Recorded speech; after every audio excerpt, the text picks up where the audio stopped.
King Nagarjuna తాజాగా నటించిన చిత్రం నా సామిరంగా. ఈ సంక్రాంతికి ప్రేక్షకుల ముందుకు వస్తున్న విషయం తెలిసిందే. ఎలాగైనా సంక్రాంతి సీజన్లో తన సినిమా ఉండాలని పట్టుబట్టి మరీ నా సామిరంగ షూటింగ్ని పరుగులు పట్టించారు ఈ సీనియర్ హీరో. ప్రముఖ కొరియోగ్రాఫర్ విజయ్ బిన్ని దర్శకుడిగా అరంగేట్రం చేస్తున్న ఈ సినిమాలో అల్లరి నరేష్, రాజ్ తరుణ్ ప్రధాన పాత్రలు పోషిస్తున్నారు. ఇప్పటికే సినిమా నుంచి రిలీజ్ అయిన టీజర్ సాంగ్స్కి మంచి రెస్పాన్స్ రాగా ఈరోజు ట్రైలర్ రిలీజ్ చేశారు. తాజాగా విడుదలైన ట్రైలర్ టైటిల్కు తగ్గట్టే మాస్ కమర్షియల్ హంగులతో ఆద్యంతం ఆకట్టుకునేలా ఉంది. ట్రైలర్లో నాగార్జున మరోసారి తన మాస్ యాంగిల్ను చూపించారు. కామెడీ ఎలిమెంట్స్, యాక్షన్ ఎలిమెంట్స్తో ఉన్న ఈ ట్రైలర్లో యాక్షన్ సీన్స్, మాస్ డైలాగ్స్ ఆకట్టుకున్నాయి. స్నేహం, ప్రేమ, రివెంజ్ డ్రామాతో ఈ సినిమా కథ సాగనున్నట్లు ట్రైలర్ చూస్తే అర్థమవుతుంది.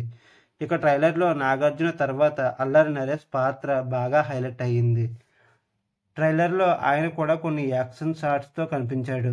ఆ తర్వాత హీరోయిన్ అసికా రంగనాథన్, నాగార్జున మధ్య వచ్చే రొమాంటిక్ సీన్స్ చాలా బాగున్నాయి. విలేజ్ నేటివిటీకి సంబంధించిన విజువల్స్ ఆకట్టుకున్నాయి. ముఖ్యంగా ట్రైలర్లో నా సామి రంగా అంటూ వచ్చే బ్యాక్గ్రౌండ్ స్కోర్ నెక్స్ట్ లెవెల్లో ఉంది. గత సినిమాలతో పోలిస్తే ఈ సినిమాలో నాగార్జున లుక్ ఈ సినిమాలో డిఫరెంట్గా ఉంది. మొత్తంగా నా సామి రంగా గురించి చెప్పాలంటే ఈ పండగకి ఆడియన్స్ అంతా హ్యాపీగా థియేటర్స్లో ఎంజాయ్ చేసే స్టఫ్ అంతా ఈ సినిమాలో ఉందని ట్రైలర్ చూస్తే అర్థం అవుతుంది. ఈ మూవీ మలయాళం పొరింజ్ మరియం జోస్కి సినిమాకి రీమేక్గా తెరకెక్కింది.